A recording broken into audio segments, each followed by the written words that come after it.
If you enjoy fishing or other water sports on northern Michigan's lakes, you've seen the signs, "Stop Aquatic Hitchhikers." This story is about a new effort to put a serious pressure washer behind those words.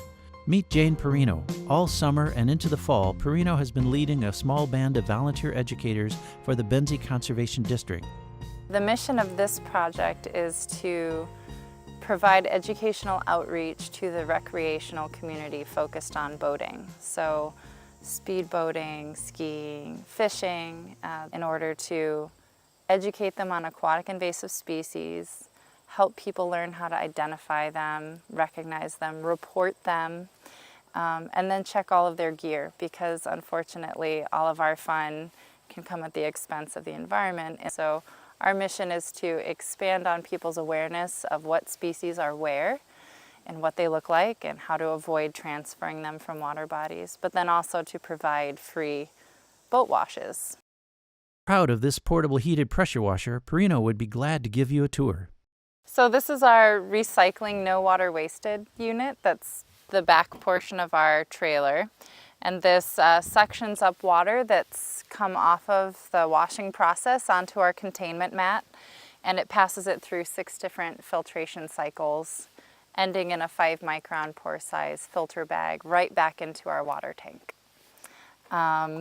We have a hose reel here that gives us 50 feet of hose leading to our spray wand that helps us safely manage the hot water, aim it at the boat, and we tend to keep it about 2 feet to 1 foot away from the watercraft and the wheels of the trailer. It gets pretty hot.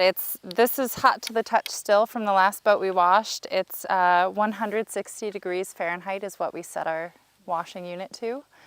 There are literally dozens of invasive aquatic plants and animals that threaten northern Michigan's lakes, from zebra mussels to rusty crayfish, from purple loosestrife to curly pondweed. According to Perrino, it's up to us to control the spread of these lake destroyers. Our concern is that boaters might move their boat from one lake to the next and accidentally introduce an aquatic invasive species. For instance, Eurasian water milfoil is an aquatic invasive weed, and its introduction to new waterways changes the whole ecosystem from the bottom up.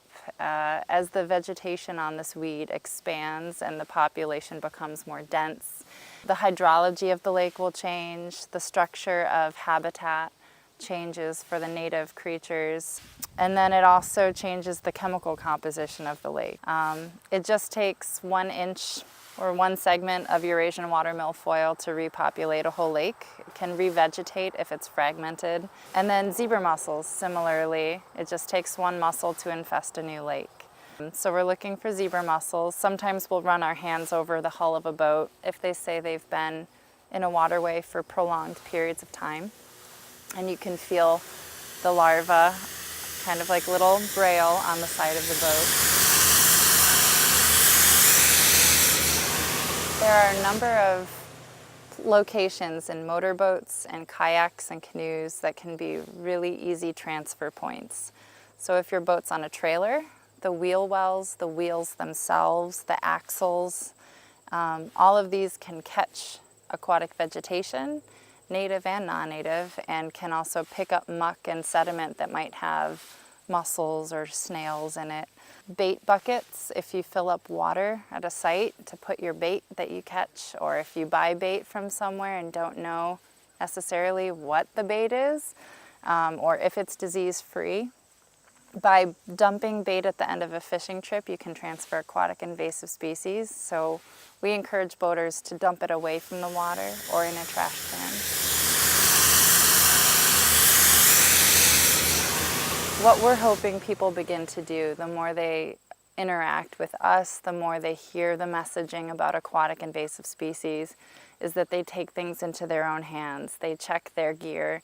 That's another one of our hopes, is that lake associations and conservation groups, even the park system, any group that's going on to multiple bodies of water or wants to preserve their backyard, their body of water that they live on, our hope is more people try this out and see its effectiveness and consider setting up their own wash station at their lake.